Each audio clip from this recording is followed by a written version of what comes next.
Why do you suddenly get hiccups? You can be eating, drinking, or doing absolutely nothing, and suddenly, hic. One hiccup happens and then another. But what's actually causing it? A hiccup happens when your diaphragm suddenly contracts without you controlling it.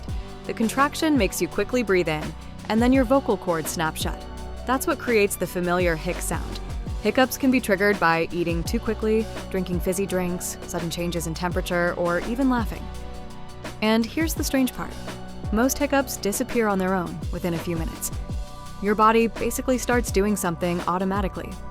And then, just as mysteriously, it stops. So the next time you get the hiccups, remember, it's your diaphragm having a little interruption in its normal rhythm.